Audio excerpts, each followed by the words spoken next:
It is 49ers news now, and guess what? We got a ton of news to talk about, and it started early this morning, like 5:30 a.m. Pacific Standard Time early, and we've gotten a ton of stuff throughout the day. Of course, we're going to be talking about the schedule release that will be happening tomorrow. We got the home opener already solidified. It's going to be a big primetime game. We got signings, we've got players getting waived. We got some receipts getting pulled of all pro cornerbacks chirping each other. Woo! We got some good news today. Um, who said the offseason was boring? Because it ain't.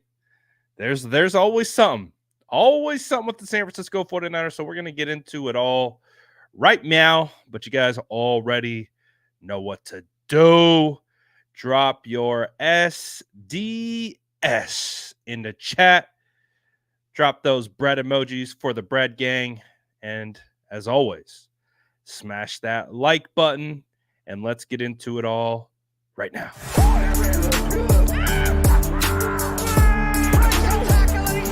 Smash that like button if you haven't already. Love to see it.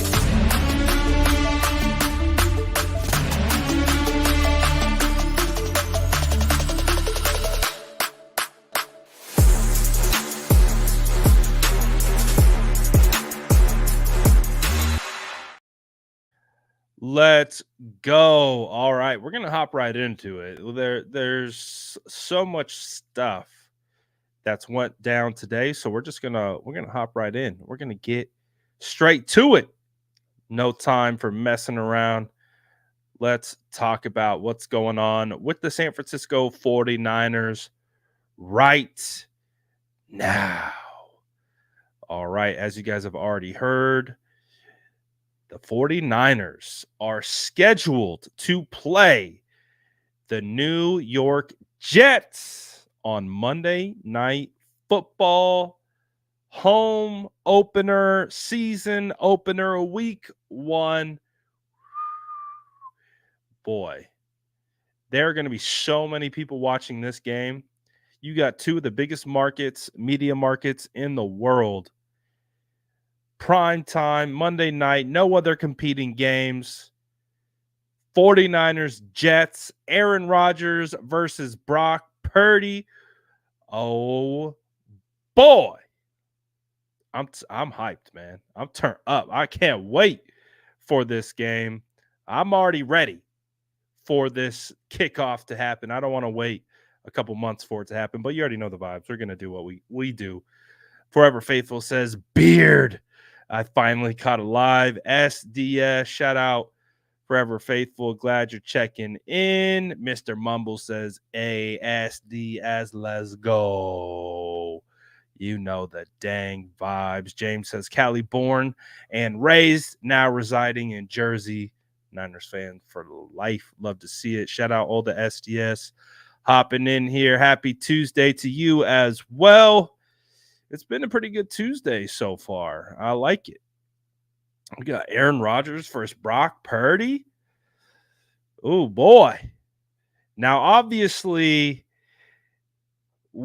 there was so much hype going into Aaron Rodgers' debut with the Jets last year, especially with all the Hard Knocks stuff, everything. Obviously, it was his brand new team since leaving the Green Bay Packers, and it was cut short. It was cut very short. The highlight of the game was him running out of the tunnel with the American flag, and then his season was over, essentially. So we don't even know. And then we were forced to watch Zach Wilson for the rest of the season. He's not even on the team anymore. He got traded to the Denver Broncos. So Aaron Rodgers, come on down back to the Bay for Aaron. As you guys know, Rodgers is a California kid, went to Butte Community College. I actually played against Aaron Rodgers' younger brother when he was at Butte. Uh, I think Butte was the best community college in the nation when I was playing at DVC. We were in the same division, and Aaron Rodgers' younger brother was the quarterback for Butte at the time. That's my connection to Aaron Rodgers. But he's a California kid, grew up in Chico, went to Cal after he got a scholarship from Butte, and he's coming back. He's coming back home to the Bay, I guess you could say. At least where it got started at Cal, and he's coming to play the team that passed over on him a million times. So we'll see. We'll see how it all turns out. But all I can say right now is that I'm very, very excited about this matchup. There's so many storylines heading into this, so many storylines, and it makes so much sense of why it would be chosen as the Monday Night Football opener week one. There's just too many parallels between these two teams. You have obviously Kyle Shanahan versus Robert Saleh, you know, the what is it like the protege? Like I don't even know. Like Robert Saleh obviously was a first time defensive coordinator with Kyle Shanahan. You guys remember there was a point when many 49er fans wanted Robert Saleh fired, just like they wanted D'Amico Ryans fired. And of course, just like they wanted Steve Wilkes fired. So my advice to Nick Sorensen would be don't worry. This fan base is absolutely going to want to fire you at one point. That's very normal. So withstand the storm.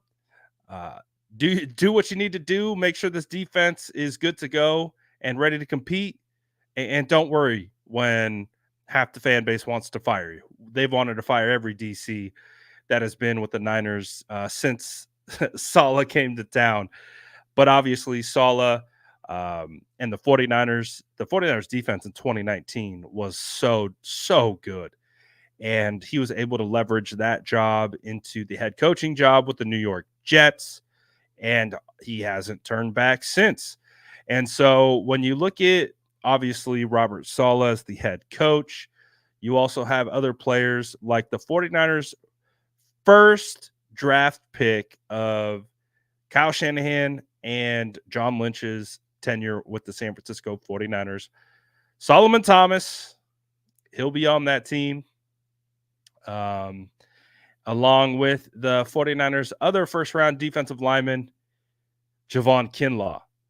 Javon Kinlaw obviously was traded for essentially when the 49ers traded DeForest Buckner to the Colts. Then they traded down with the Tampa Bay Bucks to go from 13 to 14. Tampa Bay took Tristan Wirfs. The 49ers took Javon Kinlaw at 14.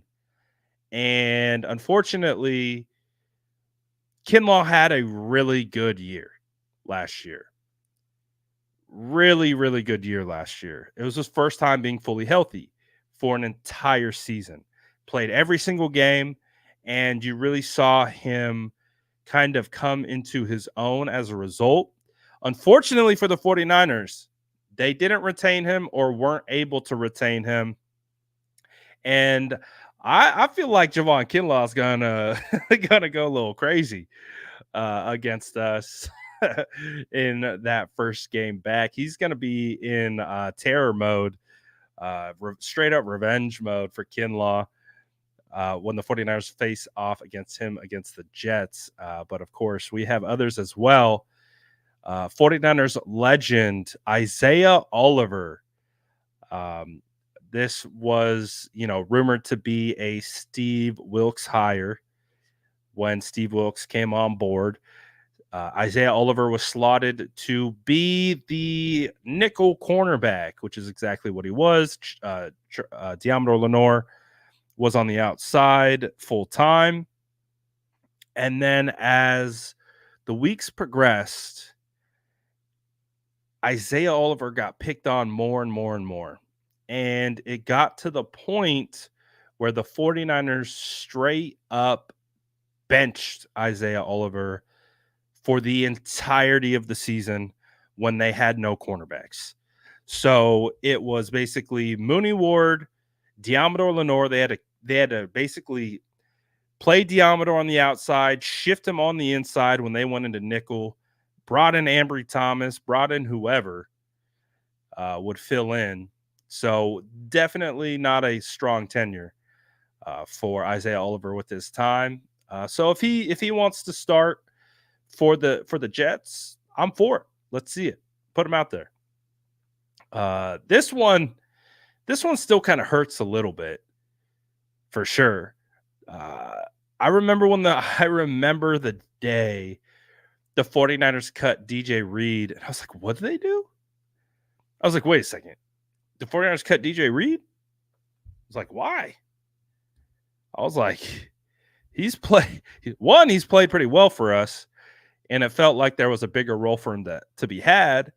And then the Seattle Seahawks claimed him, and I was like, oh my gosh. And then he turned into starting cornerback for the Seattle Seahawks, being a really good corner at that.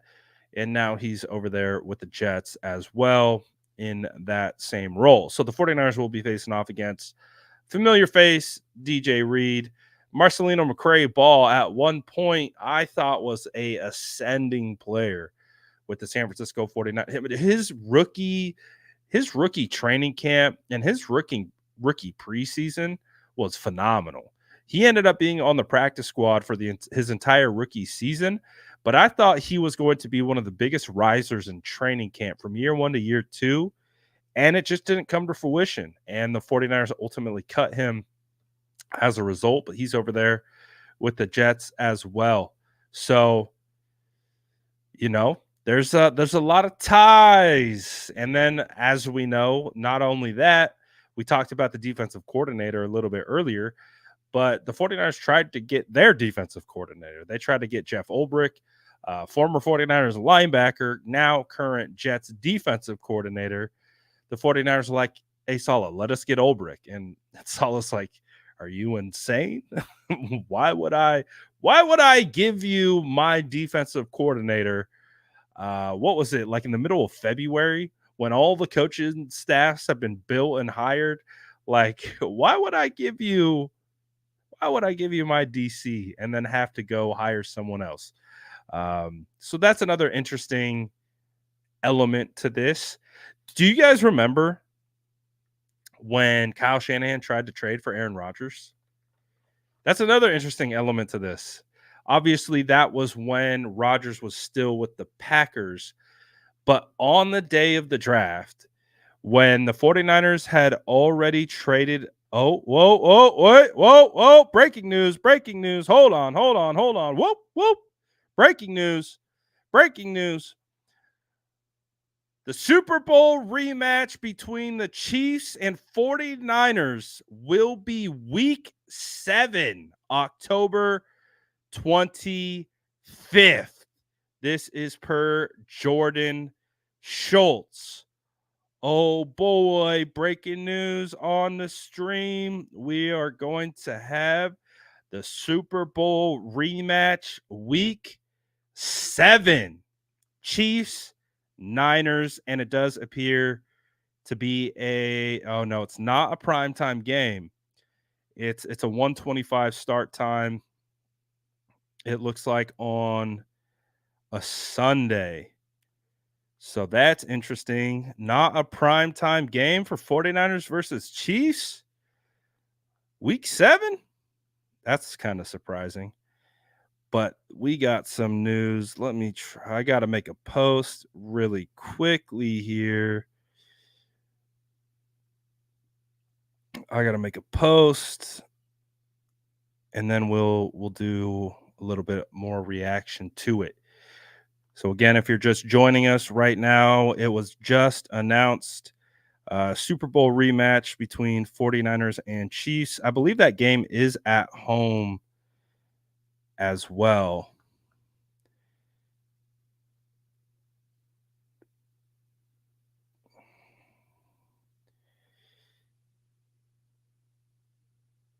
Oh, Tom Brady will be on the call as well for that game. Yeah, Chiefs will be at 49ers. The Super Bowl rematch between 49ers and Chiefs will take place week 7 at 1:25 p.m. Pacific Standard Time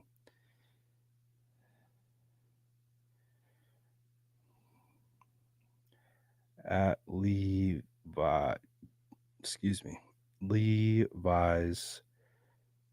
Stadium. Per Jordan Schultz. And again, if you're joining, you're wondering what the hell I'm doing and talking to myself like this, I am making some posts. The Super Bowl rematch between 49ers Chiefs will take place week 7 at Levi's Stadium. All right, we got a rematch. We got the rematch. Let's go.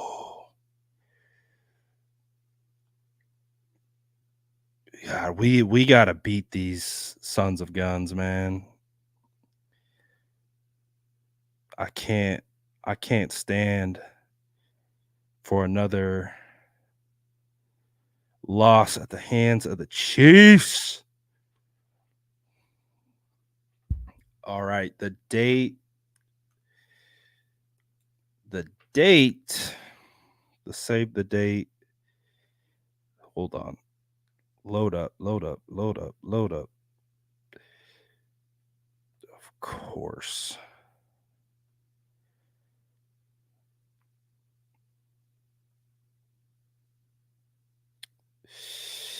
I don't think it has a specific October 25th. There we go. October 25th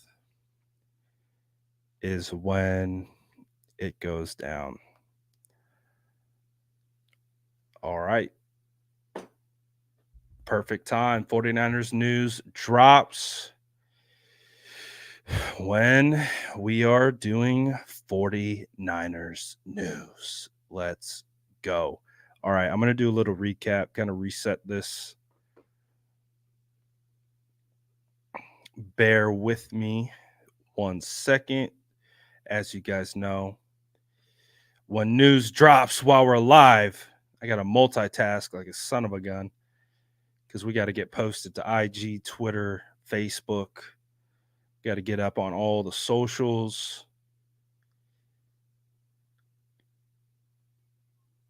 Yeah, it's crazy that this is not a prime time game.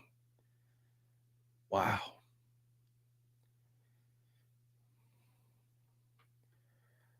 Wow. It's October 25th, according to Jordan Schultz of Bleacher Report. Jordan breaks a lot of news. He's kind of a up and coming Adam Schefter.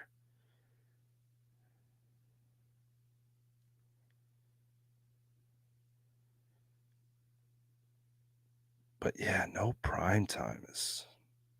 Why wouldn't you put that on prime time? What are we doing?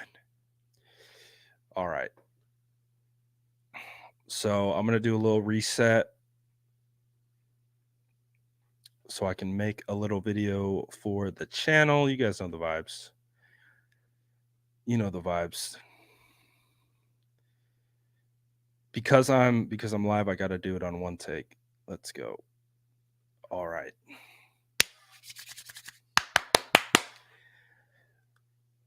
And if you're just joining, this is perfect. All right.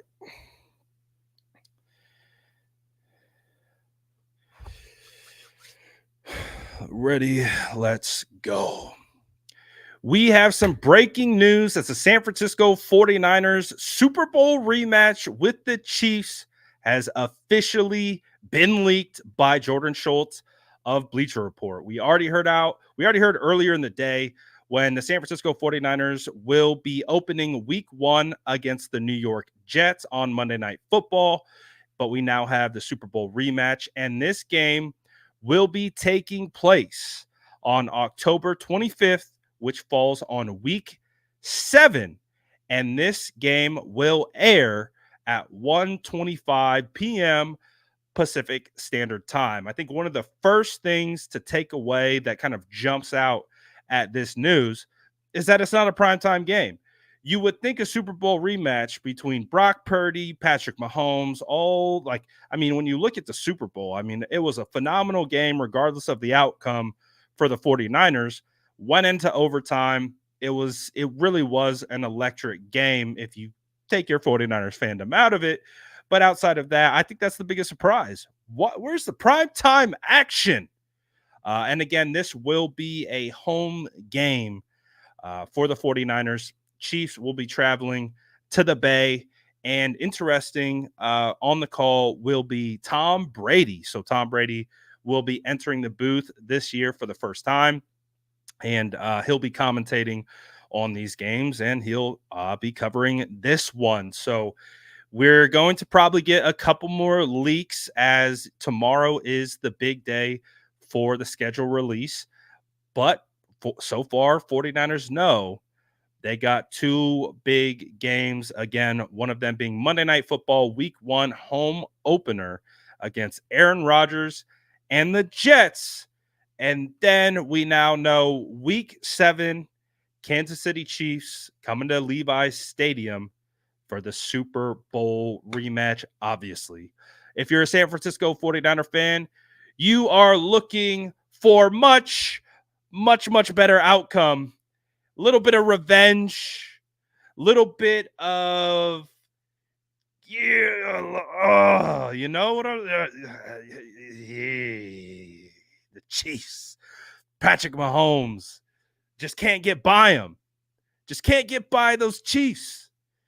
Feel like they have our number. So hopefully this is an opportunity. And I think when we look at the timing of this game versus the Chiefs, week 7, it kind of reminds me of when we found out last year the 49ers were going to be playing the Eagles. Remember that? Because the last game that the 49ers had played was in the NFC Championship game against the Eagles, and that didn't go the 49ers way either. And that was some of the debate of the offseason. When do we want to play the Eagles? And I was kind of like, I want them week 1. Let's knock them in the face right away. But we saw it shifted to the middle of the season. I think it was after week 10, I believe. So it's like a week 11 matchup with Philly, and the 49ers absolutely stomped them on their home turf. So one of the positives of having a big matchup like this later on in the year is for the simple fact that you can kind of work through the kinks of the early portion of the year. I always talk about the first 4 weeks of the season essentially being the preseason for the starters, because in today's NFL, you're lucky if starters get maybe a half in preseason. When you look at the training camp structure, you're getting maybe 5 to 6 training camp padded practices. So that first month of the season for a lot of teams is really just kind of fine tuning, getting into a groove, getting into a rhythm. And then you typically will see teams kind of fall into place after that. So for the 49ers, I don't mind it being week 7. I think right kind of smack dab in the middle of the year makes sense. I would have preferred this to be a primetime game for all the world to see, because it is a Super Bowl rematch and you got such high profile quarterbacks going at it. The reigning kind of number 1 quarterback in the league in Patrick Mahomes, considered by many.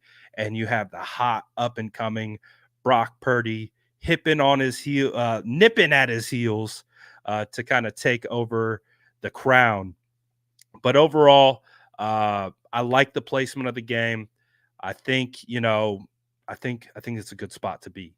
So you guys let me know in the comments below how you guys are feeling about this. I'm actually doing a live right now, and they're saying on the live that that Friday is that's a Friday. All right. So the 40 Friday. All right. Well, we'll double check that. Again, this report came from Jordan Schultz of Bleacher Report on his original tweet. He said the game is on the 25th. That's a Friday. We'll see. We'll see if that is correct in regards to the actual date, but it does fall on week 7. That we do know. So we shall see.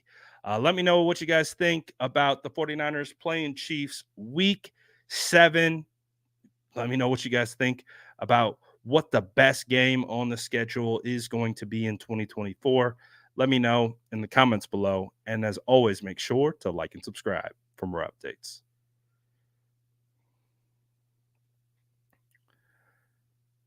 All right, you guys just saw me make a YouTube video in real time. It had to be done. This is big news. I apologize if I repeated myself or look like a bumbling idiot. I tried to get it in one take. He updated the tweet 20th. Okay, so 20th would be Sunday. Yeah, okay. Sunday. Well, I'm glad you guys enjoyed the process of making an update video for the channel, even though it's a little bit incorrect based on some of the information that we got originally. We'll be able to make some edits in post-production. Don't you worry.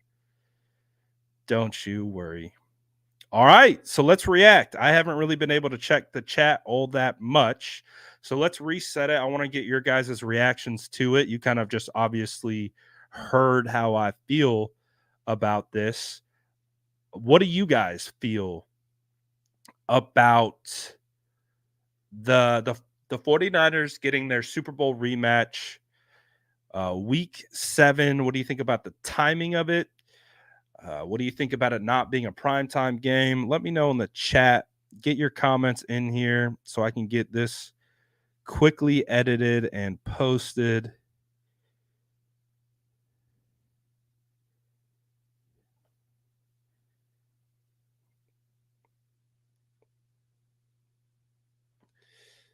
All right. If we can turn this video quickly while being live, I will be very happy. But I do want to see what you guys feel about this. So let me know as we finish up tying the bow on getting this video out. But okay. Charlene says, glad it's not prime time. She's like, I've been through too much with these Chiefs. Don't need it on prime time. Don't need any added layers of stress to the situation. I respect it.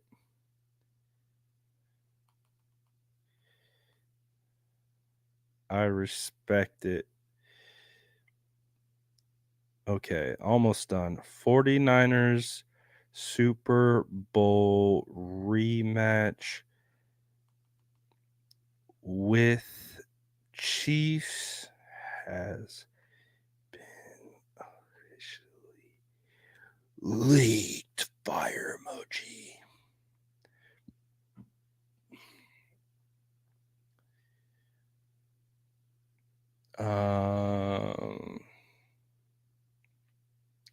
We played the Chiefs week 7 at home in 2020 as well. Yeah, I was at that game. That was also the reunion of the 2012 Super Bowl team. So there was a ton of alumni in attendance for that. That was Christian McCaffrey's first game with the San Francisco 49ers. That was Brock Purdy's first ever NFL regular season action.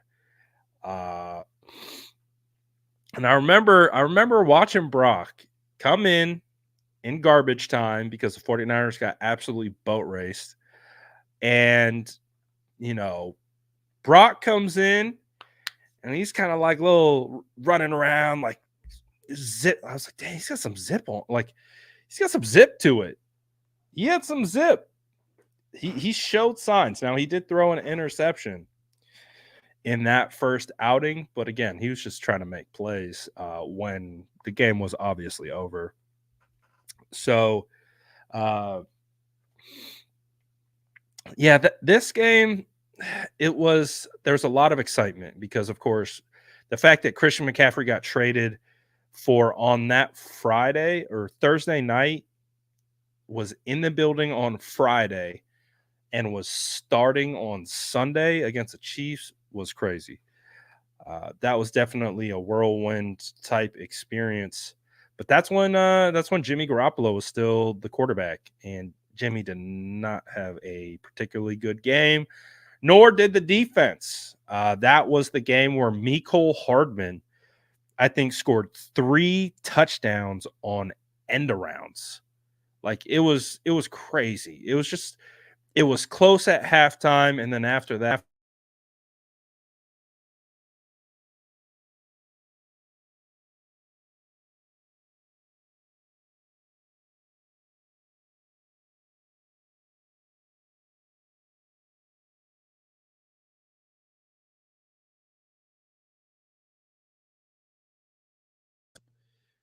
we got more out schemed. We got more out schemed in that scenario, I would say, than anything else. Hopefully, the sound is kicking back around to you guys right now. Obviously, I exited out of the video and my mic said, "We're going to mute you for no reason. We're going to mute you for no reason while you're not looking." Whatever. Um, I I feel like we managed that news pretty well. Got the video out already, posted while live. Shoo! Multitasking like a son of a gun. All right. Was someone saying something about a UK game?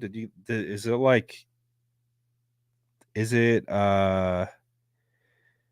do we know any more about the potential of the 49ers playing in the UK? That to me is one that I'm definitely on the lookout for. I'm like, are they playing in the UK, man?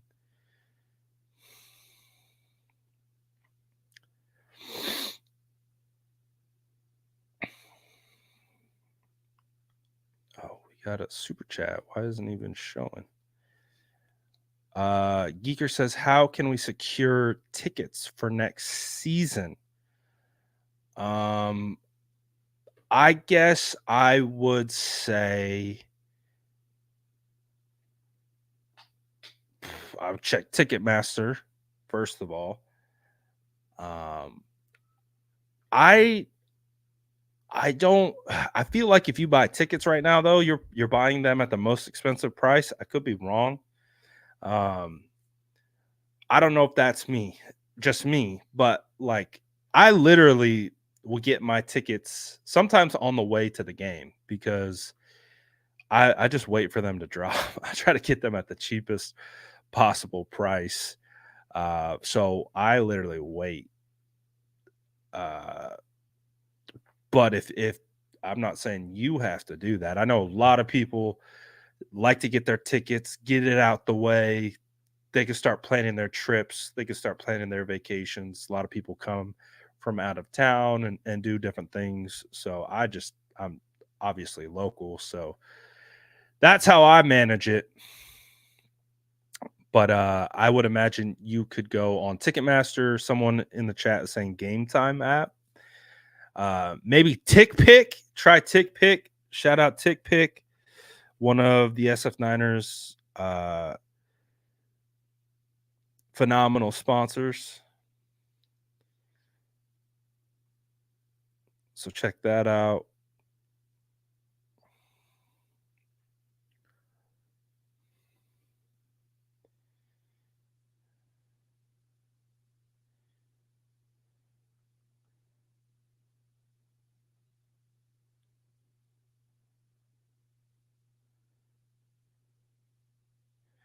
All right.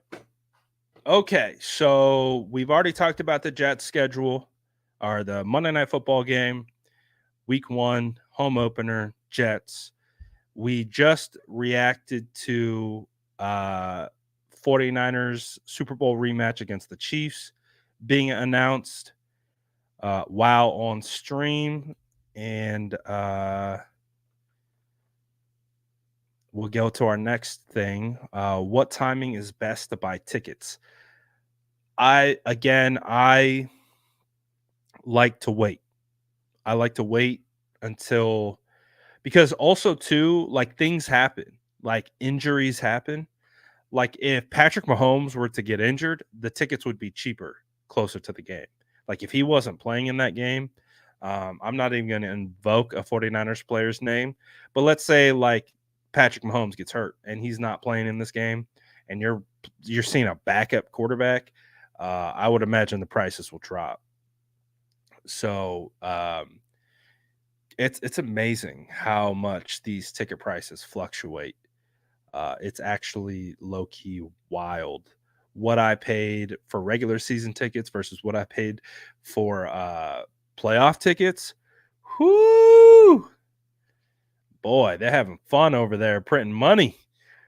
Callie says the taxes and processing fees on those ticket apps are murder. Absolutely. But again, I gotta say, um, they're not paying me to say this, but TickPick, man, their whole business model is the price you see for the tickets is the price you get. They don't have fees.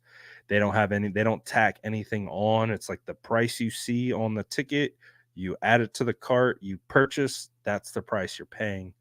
Um, they try to account for it all. So you're not you don't put it in, your cart and then you select checkout and you're like, oh, my tickets are $300 more expensive now.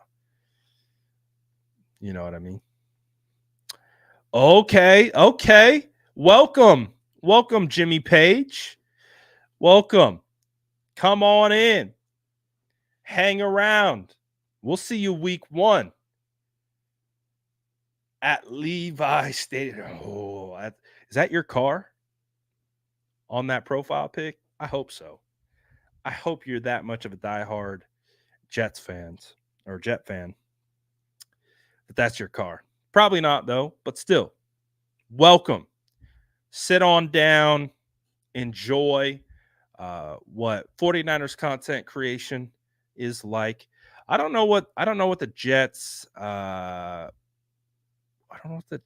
content creator scene is like. I know they're big on Twitter. I know Jets are big on Twitter. That whole situation with Mike Williams and the breakfast sandwich, that was pretty cool. I'm not gonna lie. But outside of that, you're going down, pal. Yes, sir. All right. Let's see what other news do we got with the San Francisco 49ers right meow. Oh yeah, let's get into some of the roster moves. We got some roster moves. We got joint practice updates. All right, let's get into some of the roster moves so far. But 49ers have a new offensive tackle. Oh boy, Chris Hubbard, former undrafted free agent, has bounced around a couple teams, but he does have 58 starts under his belt. At one point, Hubbard signed a 5-year, $37 million contract with the Cleveland Browns. Unfortunately, he got replaced with the Browns. Uh, but as recently as last year, Hubbard was the starting right tackle for the Tennessee Titans. The 49ers got him for literally nothing. I think less than $2 million on a 1-year deal. And so Hubbard comes in. I like this signing much better than the Brandon Parker signing. I don't know if you guys remember the Brandon Parker signing. He was with the Raiders, and the 49ers signed him around free agency time. I think this is an infinitely better signing than Brandon Parker. I don't think Brandon Parker sniffs the active roster. I think Hubbard has a real shot to be your right swing tackle, because remember last year the 49ers had 2 swing tackles, which isn't normal. Typically you have 1 swing tackle who can play left and right, but Jalen Moore can't play right tackle. The 49ers found that out the hard way. I remember what game was that? I remember that tape. I remember breaking down that tape. It was 2021, week 11 versus the Jags. That game is when McGlinchey went down, right? McGlinchey goes down, and they tried to put Jalen Moore at right tackle, and it was not good. It was not good. They basically benched Jalen Moore the series before halftime. They didn't even make it to halftime. They're like, all right, we got to put Tom Compton in. And they put Tom Compton in, and actually Tom Compton played pretty well. And from that point on, I was like, oh, I don't know if Jalen Moore can cut it, because earlier that year, Jalen Moore filled in pretty well. And then he just really struggled at right tackle. But he totally redeemed himself, in my opinion. I thought, when Jalen Moore had to step in at left tackle, I thought he played really well, because he had to step in against the Panthers in 2022. He played really well in that scenario, and he had to step in. He had to step in last year as well. And in both instances, Jalen Moore played really well. So my confidence level with Jalen Moore is infinitely different than it was before last season. So I feel much more confident with Jalen Moore being your swing left tackle. But I don't think the 49ers feel comfortable with him being a right tackle as well. So that's why they had Matt Pryor.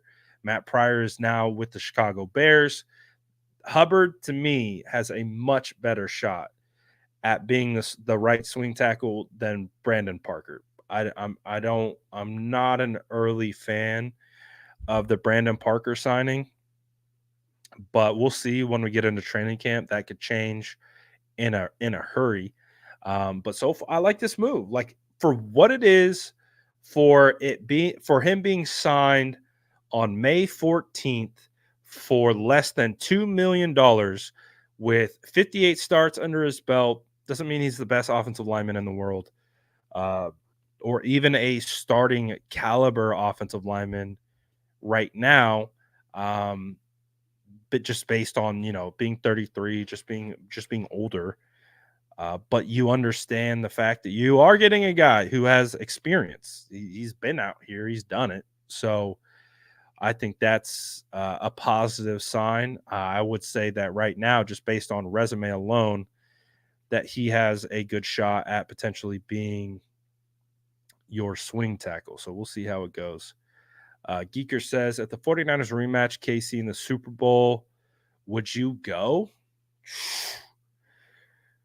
I would hope that I would be able to get credentialed again.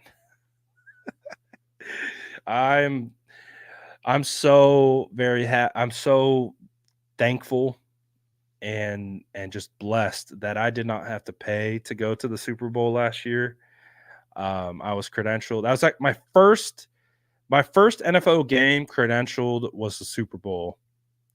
and phenomenal experience.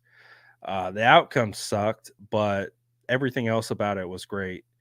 15K for a ticket. That's brutal. I don't know, man. I don't know. After going to one credentialed, I think that would be a tough call. I think that would be 15K. That's a lot.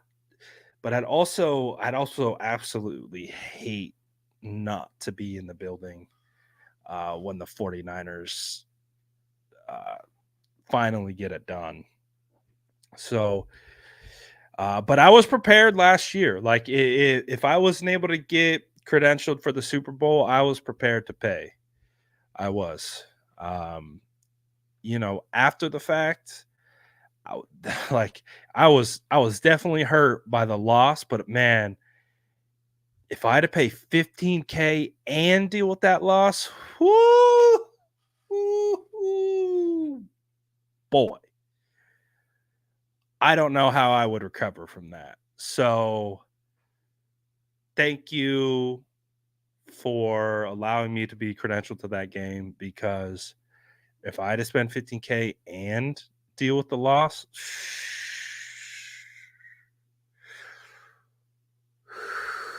I feel so bad for those people who had to do that. Like, I can't even imagine. Like, drop it. Some people probably drop like 100K just to get into that game with their significant others or what have you, and just that's brutal. That is brutal. But also too, because we had some roster moves, we also had to we were already at 90, so we had to make some cuts.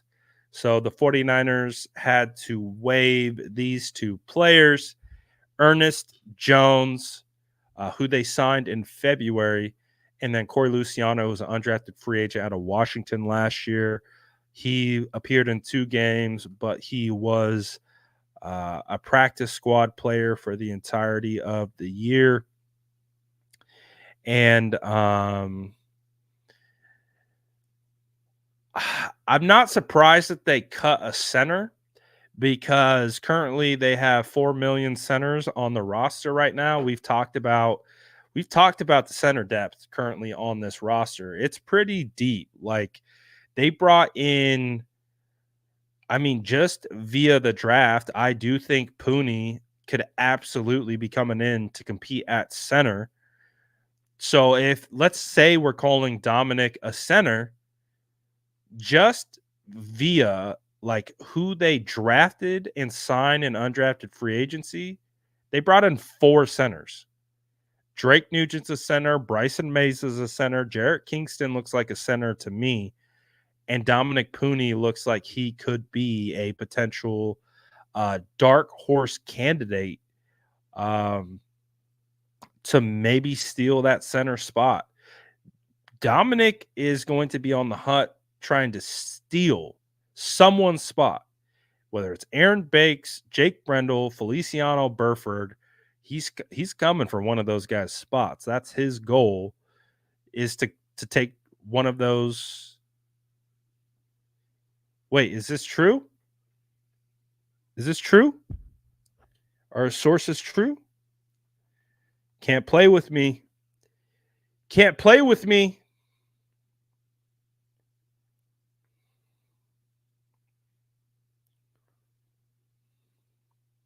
See, when you say these things,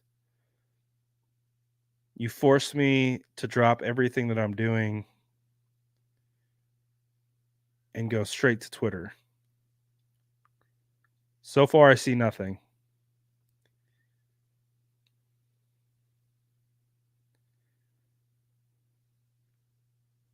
It's not verified yet. Okay.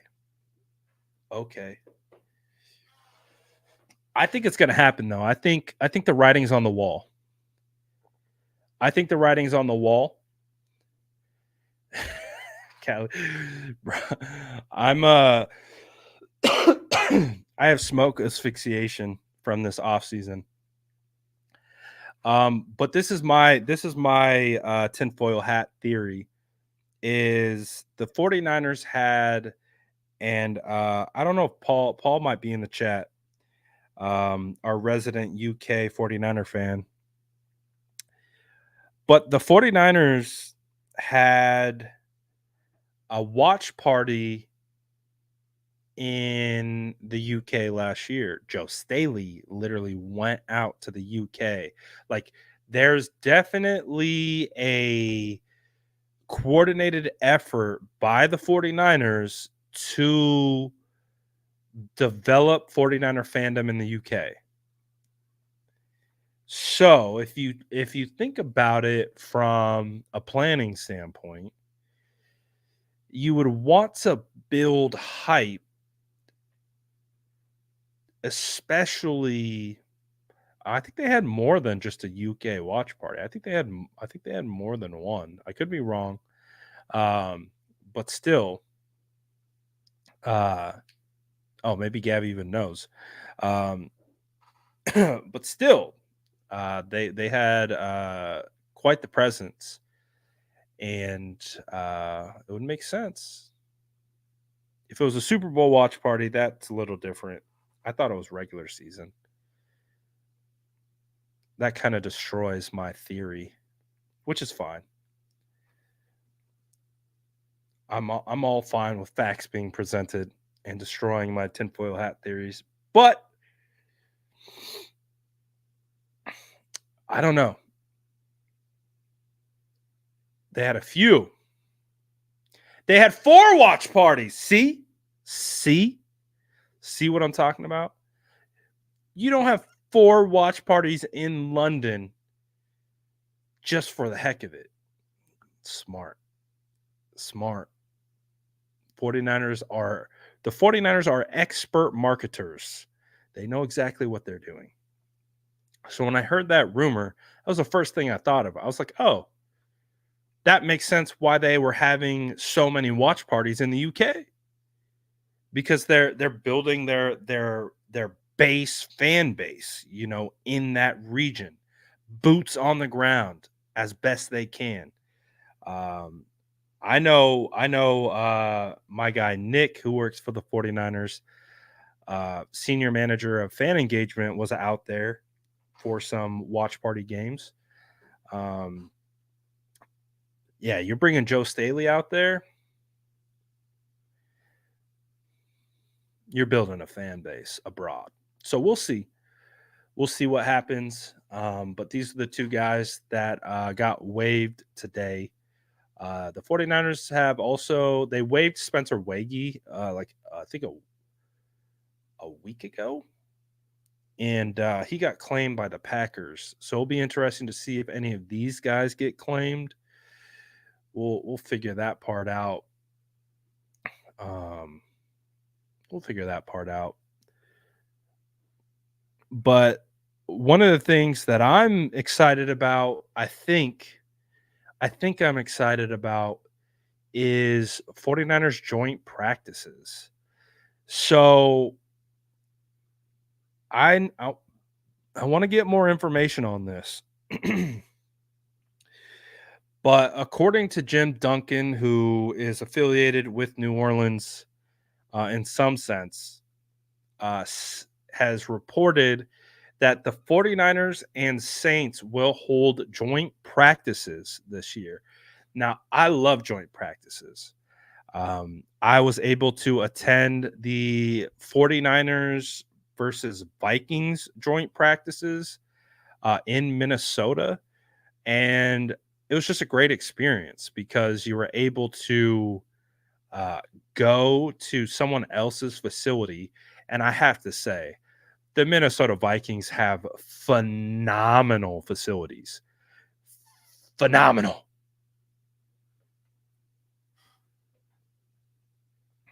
Just immaculate.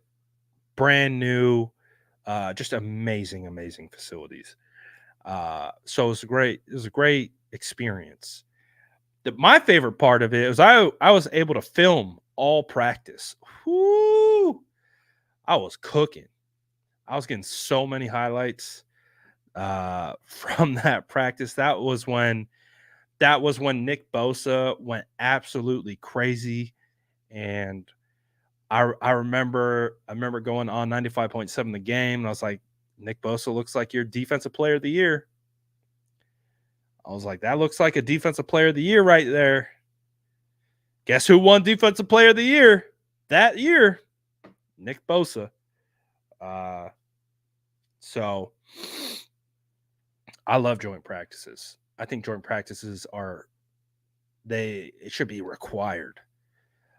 So the 49ers will be facing off against the Saints.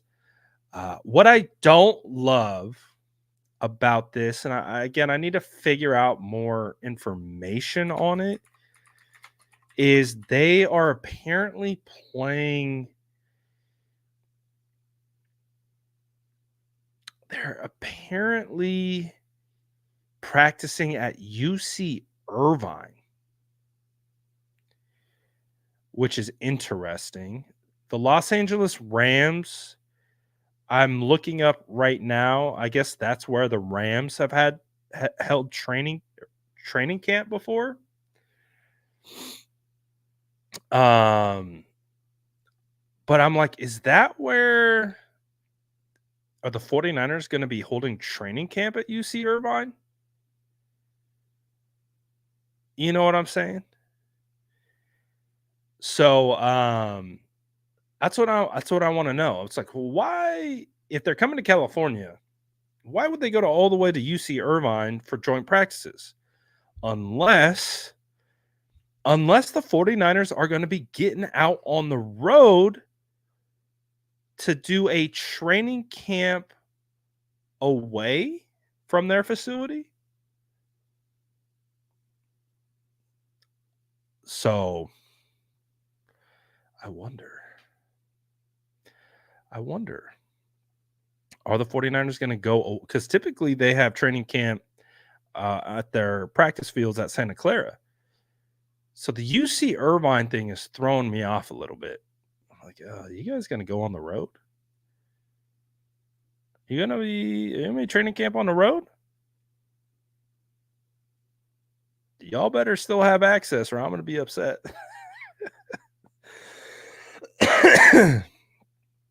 So we'll see what happens with that.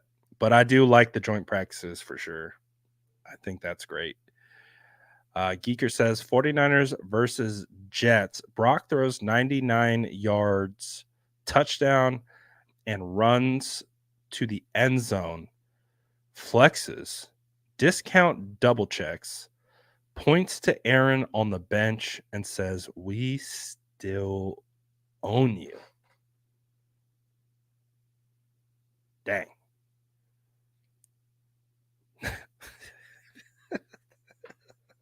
I would love to see that. Geeker, I would love to see that. I could never see Brock doing that. What if Brock like blacked out? What if it was like a crazy game? It was like down to the wire. Brock again runs into the end zone and he just straight up goes, God, it does the double check. Just like blacks out, just does it. That would be fire. I like that.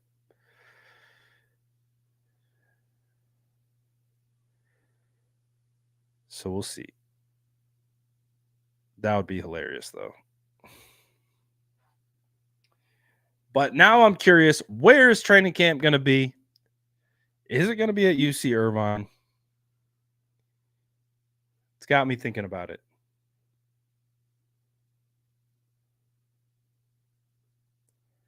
Let's see. What other news did we have today? Today's been jam packed. We've had stuff popping since 5:30 in the morning my time. I don't know if you guys saw this back and forth. This one's interesting. I didn't see this. This was actually the first time I saw it today. Shout out 49ers throwback. I don't know if he's in the chat. Throwback, we typically see in the chat. He actually posted this, and it was the first time I had seen it. If you see what it says, it's Sauce Gardner, obviously the Jets cornerback one, says, "I told y'all the Niners might look better on paper, but the Chiefs always find a way." Charvarius Ward responded, said, "Boy, yo ass ain't never sniffed the playoffs. You watch it from the couch. Worry about the sorry ass Jets. Everybody got something to say about the team in the Super Bowl. Your opinion doesn't need to be heard, kid." Ooh, ooh, spicy, spicy.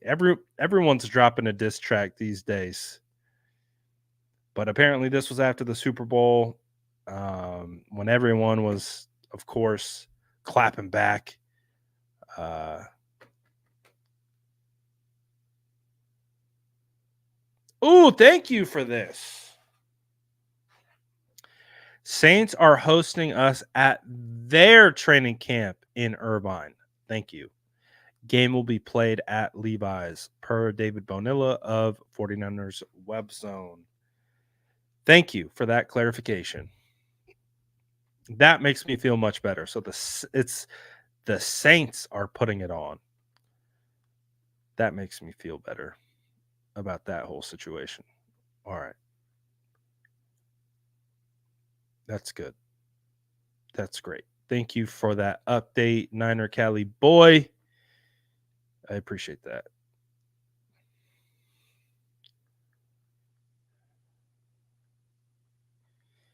Oh, Jets gang? I forgot about that guy. I forgot about that guy. I remember him. I remember him. I miss him. Oh gosh, I miss him. What else happened today? Anything else? Oh, I guess this isn't really news, but it's cool. Brock Purdy will be throwing out the first pitch today against the SF or for the San Francisco Giants. I don't want him to get any ideas. I could totally see Brock Purdy just smoking that ball right down the center, and you know, the Giants like, "Hey, we could give you a big time contract too. Stay away, Giants. He's ours." Yeah, he's a baseball guy. He's a baseball guy. So I imagine he's going to do pretty well. Giants better not get any ideas. All right. Better not get any ideas. He's ours.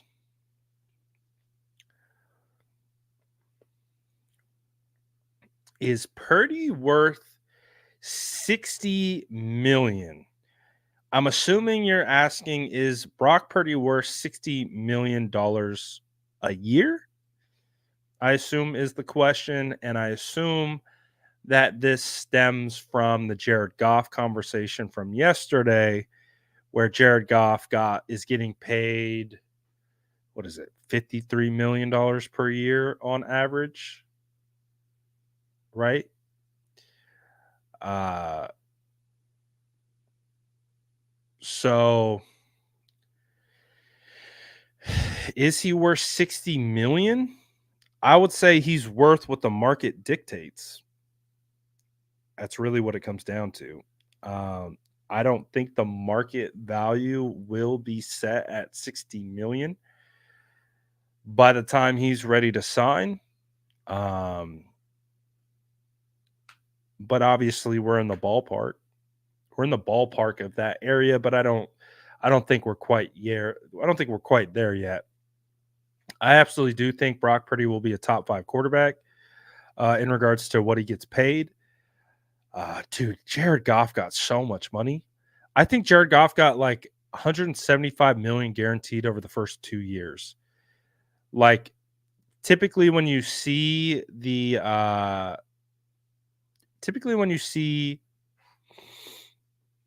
some of these contracts, they come out and they're announced, but the real there's like the real details are like, what are you getting early on in the contract?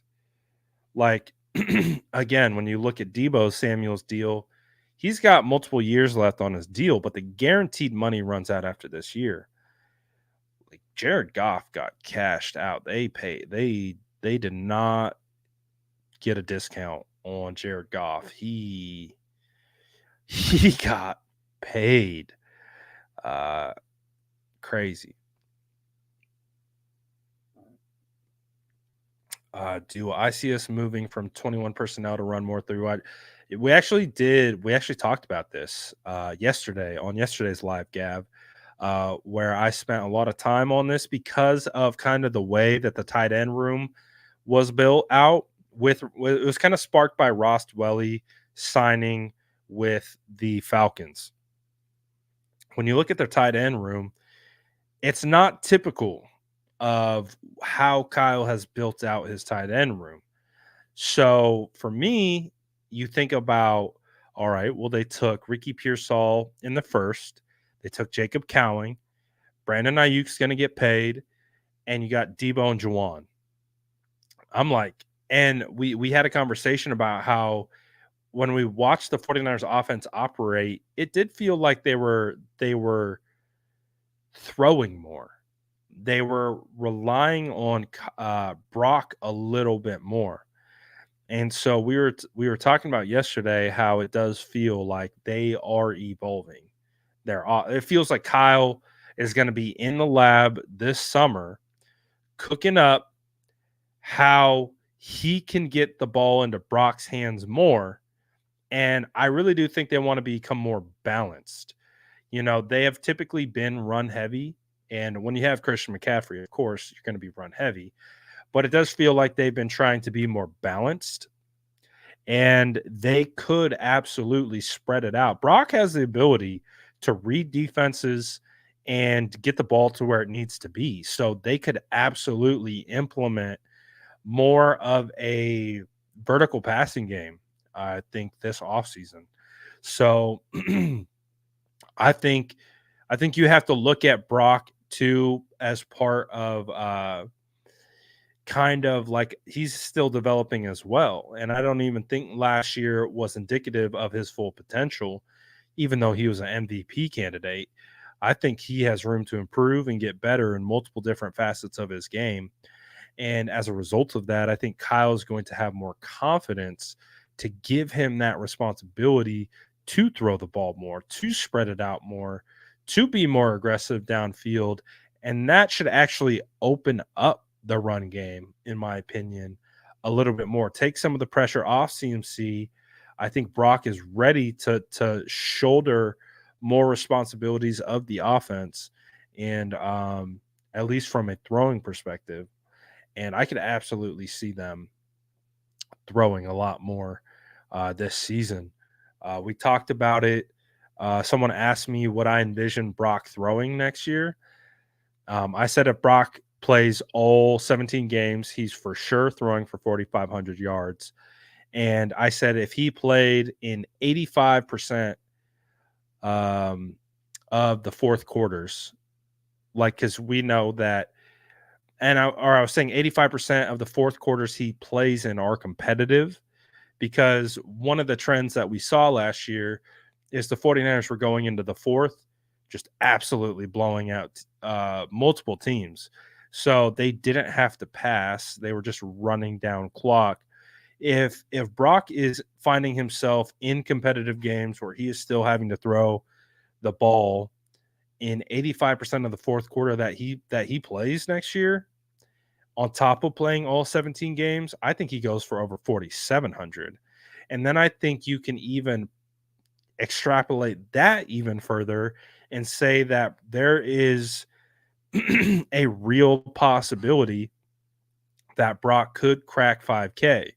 Now, obviously, that would take him playing in a lot more fourth quarters in a competitive nature than he did last year, playing all 17 games, and the 49ers slinging the rock a little bit more. But if all those things come true, yeah, I could see Brock's numbers going up. Ayuk's numbers going up. Kittle, Debo, CMC's still gonna produce. So yeah, I could absolutely see a situation where you look at the Ricky Pearsall pick, and I guess I'll talk about. I've seen the topic discussed about Ricky Pearsall's first rookie minicamp performance and the differing of reports. I mean, I was at training camp last year, and this was the same thing that was going on last year. So I don't pay attention to any of that, but the notion that I've seen come out, people have commented on my posts and said these things that Ricky Pearsall can't beat press man and or struggles versus press man. And I'm sitting here thinking, like, doesn't Kyle scheme open his wide receivers? Like, isn't that one of Kyle's best attributes, is being able to manipulate the defense with pre-snap motions, with his formations, with play action, all these different things. Like, isn't that why Brock Purdy gets knocked for his success within the scheme, is because Kyle Shanahan does it all for him, including the wide receivers. So that's why I'm struggling to, like, even if that is true, even if you, like, let's just call it, let's just say, and I'm not saying because I haven't seen Ricky Pearsall in pads in a practice in an NFL uniform yet. So I can't say this. But let's, for just hypothetical sake, say Ricky Pearsall can't beat press man coverage. How concerning is that? Well, considering he plays in an offense that is predicated on attacking the weak spots of a defense based on the scheme that is designed by Kyle Shanahan, which is then executed to perfection by Brock Purdy, which is all predicated on disguise and manipulation, which ultimately gets wide receivers open in the long run. And secondly, there's a reason why you see a lot of zone coverages in the NFL, because not every team has L'Jarius Sneed and Trent McDuffie where you can run man, press man, and you can send the house. There are like 2 or 3 teams, I think of the Ravens as being potentially one of those teams, that can operate their defense like that, because they do have legit press man corners on each side of the defense. And hey, throw in the nickel cornerback who's legit at press man. You know how rare it is to go across any defense in the NFL and be like, oh, this defense has 3 top tier press man corners, where that's all they run is press man all game. And even so, if that is the case, you don't think Kyle's going to be pulling dudes across the formation to mitigate the press man, where he can pull Ricky Pearsall across the formation and you're hiking the ball with Ricky basically behind the center, moving at full speed, which absolutely takes away press man? There's not enough nuance to this conversation, at least from what I've seen on the internet, like with people tweeting and crap like that. Like, there's got to be more nuance into these football conversations. Like, we're so focused on a specific attribute of a player without talking about how he actually fits into the scheme and how the scheme is designed and how the scheme will be designed to mitigate that same issue that they ran into in the Super Bowl. So for me, if anyone is making sweeping assessments off of one player in a rookie minicamp, That's insane behavior if you're asking me. Now I don't know. I have no idea. I've just seen the comments. The comments are crazy. Um, so a part of this is assumption as well. But if there are sweeping uh like confirmation bias one way or the other, it makes no sense because it's rookie minicamp. And this is why I love the 49ers because there's something, always something, always something to talk about. Always we're arguing about something every other day. But it's just like, so we're really concerned with Brandon Ayuk on the field, Debo Samuel on the field, Ricky Pearsall's third option, and somehow he's just going to absolutely struggle and be erased off the field because he struggles with press man. What defense in the NFL runs press man uh, coverage schemes 100% of the time? You know, like I get it. Yeah, everyone has their strengths and weaknesses, and that could absolutely be a weakness of his. That can be true. He can struggle getting off press man. But thankfully for him, he landed in a scheme that knows how to manipulate those things. So I don't know. I can't say definitively. I didn't watch rookie minicamp. I didn't watch 7-on-7s. so so I can't give you an opinion on it. I can just give you like the way that I'm processing it. It's just like, what are we making a big deal? Like what are we don't even know yet. Like, I don't know. Maybe they know. I don't know. They're there. They have eyes on it. They're watching it. Some smart people out there watching 49ers practice. Maybe they know better than I do. But I'm just looking at the situation. I was like, what?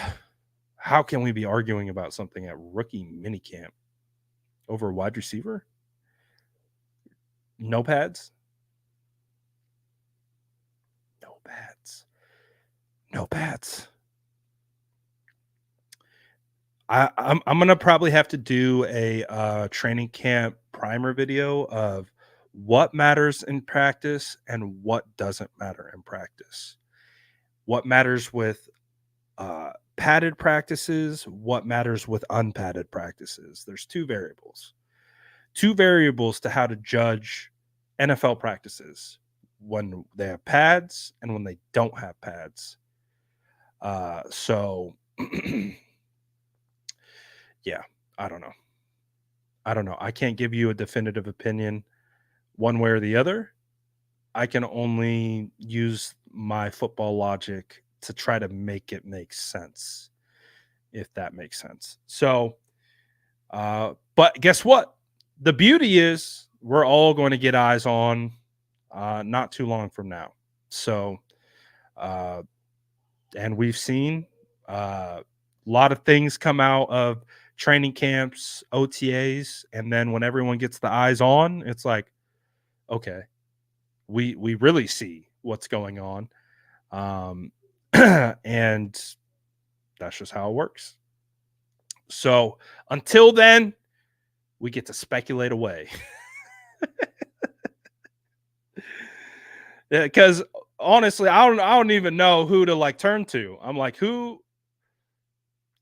who's gonna who's who's actually evaluating? Because I think that's part of the other thing with coverage of these types. Like, I go in to evaluate. I don't think a lot of beat reporters are going in to evaluate. They're going into report. Does that make sense? There's a difference between reporting and evaluation. Evaluation takes into a lot of different contextual aspects to be able to understand contextually what is happening and being able to either project out or discern and be able to give proper weight to each individual situation. Whereas reporting, you're just like, this guy had a catch, this guy did that, this guy had a 15-yard reception from this quarterback. Like, that's reporting. Evaluation is a different is different. It's just different. So I go into evaluate. It's always been what I've done with training camp. And beyond that, um, there's reporting. So it's a combination of both. And I don't see like your Matt Mayokos, your Matt Barrows, your Jennifer Lee Chan's, your Eric Branches. They're not. I don't see a ton of evaluation. I see more of reporting. Right, like this is what happened, and that's it. So it's a little bit different. So that's how I personally attack, training camps. Is I like to evaluate. I'm trying to see who's improving throughout training camp, who's getting worse, who's surprising, who's not living up to expectation. Is this issue that a player is having? Is this a fatal flaw? Is this something he can improve on? Like Cameron Latu, perfect example. Cameron Latu actually had some really good reps in 1v1s where he really put the moves on some of the safeties. But he just couldn't catch the ball. And what you're trying to evaluate is, can he really not catch, or is it more nuanced than that? Is he dealing with the pressure a little bit too much? Is the playbook weighing him down? And is he just pressing? Is he pressing too much? Is he too hard on him? Like, that's part of the we talked about this yesterday with the guy who was elevated to the director of scouting, had a psychology background. Which I thought was phenomenal because I love psychology and I use it all the time for my evaluations. And that's part of it. You have to evaluate, like, a guy who's made it this far, playing a position where he has to catch the ball. Like, you have to determine, are you Vance McDonald, or are you just pressing way too much as a rookie? Are you putting too much pressure on yourself, and you're kind of spiraling as a result? That's why for me, I'm really excited to see what Cameron Latu looks like next year. There's two outcomes with him. He shows up to camp vastly improved because he can catch the ball, or we see the same thing, and then that's when we make the determination, all right, this guy's not very good. Now, obviously, things are trending in the direction of Latu not being very good, but you still have to let the process play out. Like Drake Jackson as well. Drake Jackson is a part of the evaluation process. 23 years old, still very young. Came into the league raw. That's definitely proved to be something that he needs to continue to work on. So, can he continue to improve? And does he show up to training camp this year in peak condition? Does it look like he's technically sound, like he's been able to continue to work on his technique? Has he developed a bag of pass rush moves? Those are the things that we evaluate to determine, is a guy getting better versus getting worse, opposed to saying Drake Jackson had a sack, if that makes sense. Like, oh, Drake Jackson had a sack beating Colton McKivitz around the edge. But it's like, okay, how did he beat Colton McKivitz? Was it a setup the last three plays? Was he working outside speed? And then on the third down situation, he countered inside? Because that indicates that he's evolved his pass rush plan, his bag of pass rush moves, and that is a sign of evolution in his game. So that's what I like to do. I love that part of it. I like to find the trends. I'm trying to find the trends of all these players. Like, who's trending up, who's trending down, and why are they trending that way? I'm that's why I don't chart. I don't chart in training camp. Uh, Never have, never will. Not concerned one bit on training camp statistics because that's not how it actually works. I'm concerned about, is a player getting better or is a player getting worse? And guess what? Practice is where you make the mistakes. Practice is where you try things. Practice is where you push the boundaries and push the limits to determine what you can and can't do.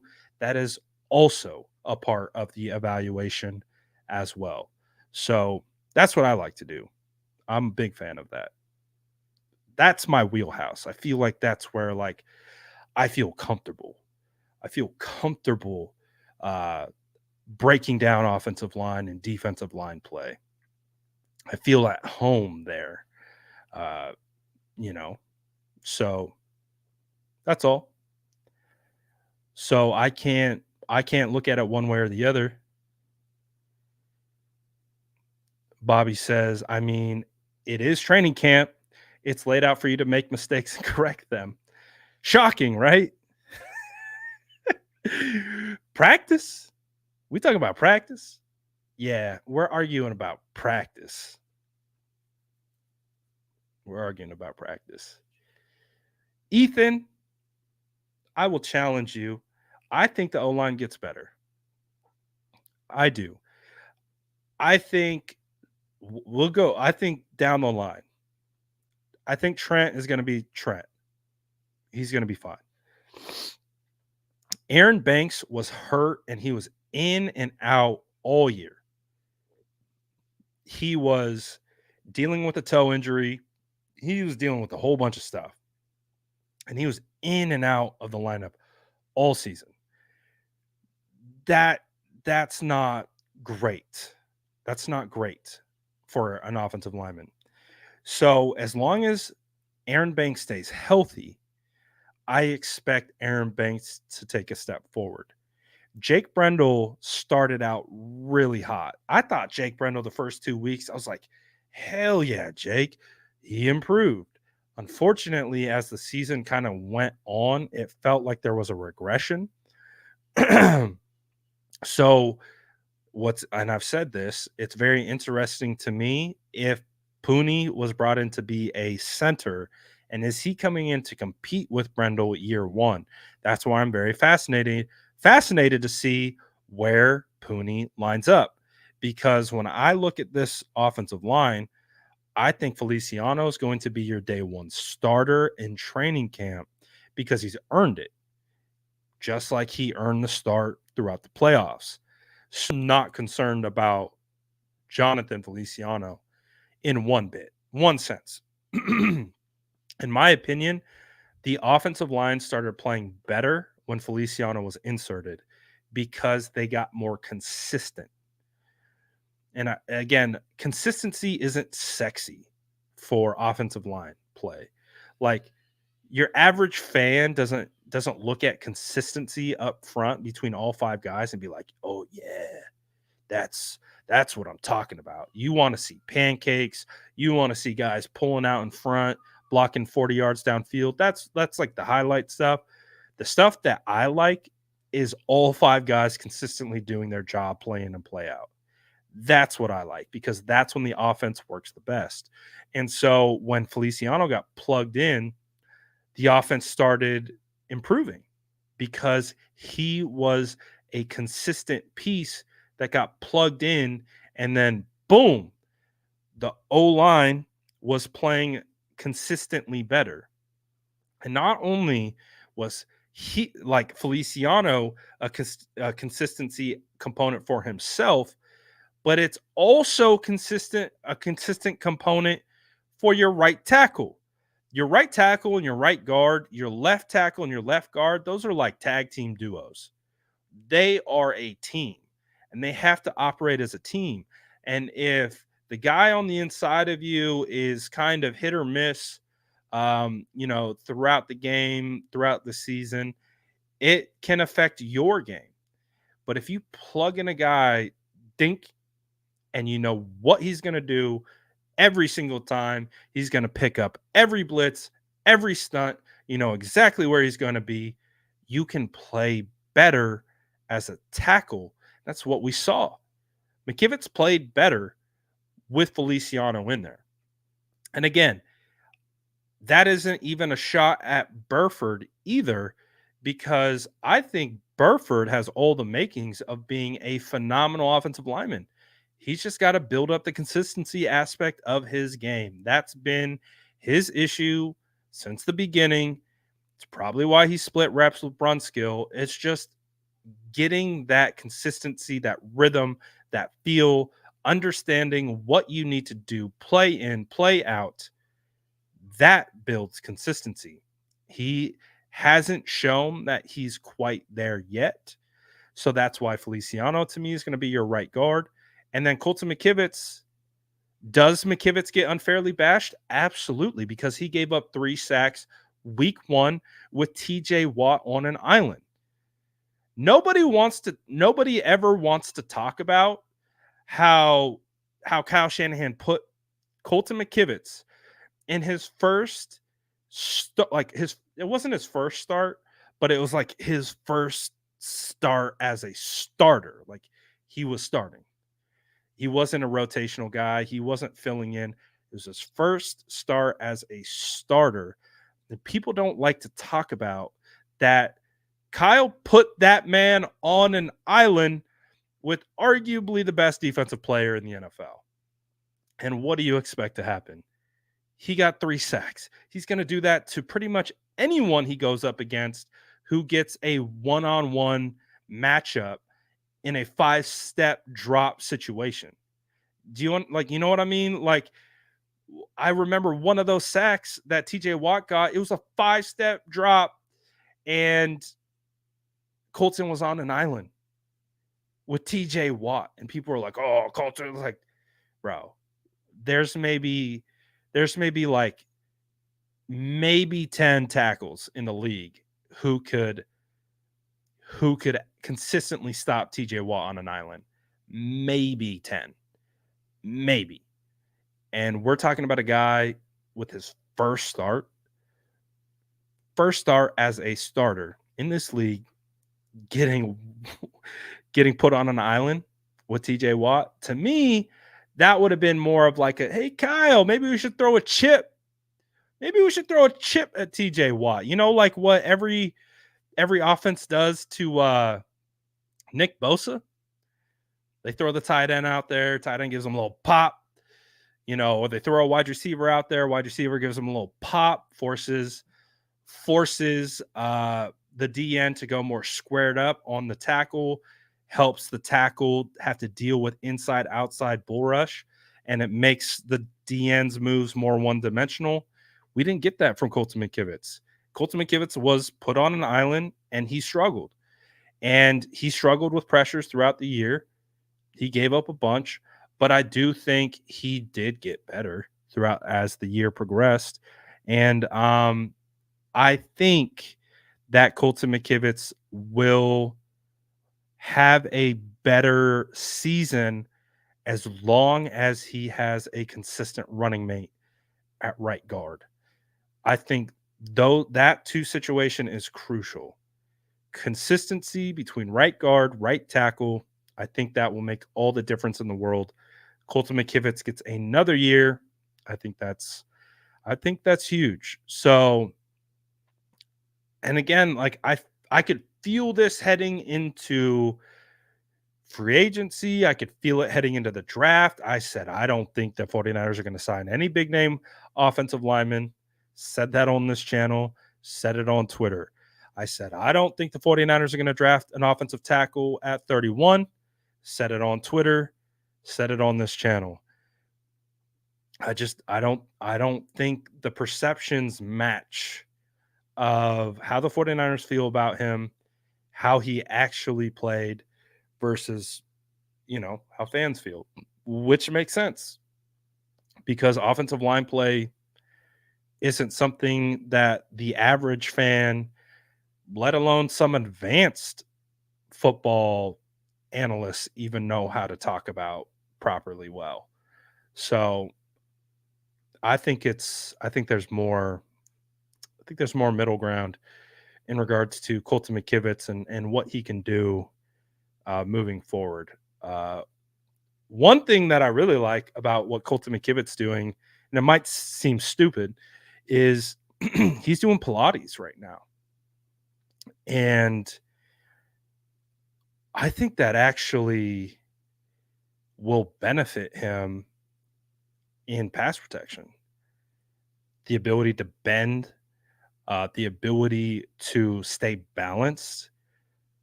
I think it's phenomenal. I'm like, why aren't all the offensive linemen doing Pilates? And if you're not familiar with Pilates, I wasn't familiar with Pilates until I started seeing Fred Warner go to this Pilates trainer all the time. And then Kinlaw went to this Pilates trainer, and you start to see like what they're doing. It's all core stabilization, it's all balance techniques, it's all like the small muscles that like you're not trying to work out when you're squatting and you're pressing. And so I like that he's doing that because I think it will loosen him up. He's kind of stiff in pass protection. I feel like it can loosen him up a little bit, loosen up the hips, loosen up the knees, kind of being able to be stronger at his core so he can bend better. I think Colton McKivitz is going to have a better year next year. I really do. Do I think he's going to be top 10 tackle in the NFL? No. But I think he will be I think he'll have a much better showing than what he did last year with a locked in certified left guard who we know is going to provide some consistency on that side for him. So we'll see. There's some variables with the offensive line, but we'll have to see how it all plays out ultimately. That's why I can't wait for training camp. So big day tomorrow. We have schedule release going down. So we'll know, I'm sure we'll have a bunch of schedule leaks throughout the day, kind of like we've had today. So we'll probably find out probably like half the schedule by the time it's actually released.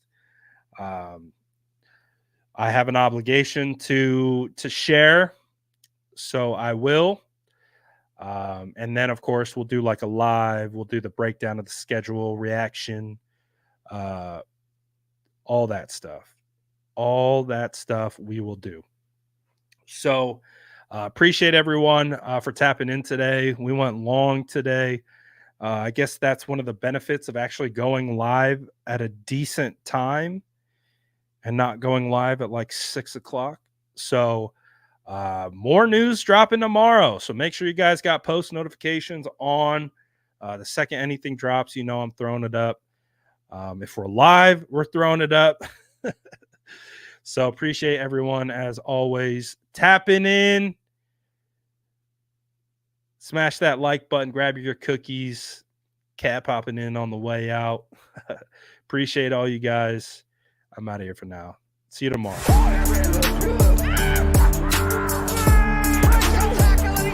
Smash that like button if you haven't already. Love to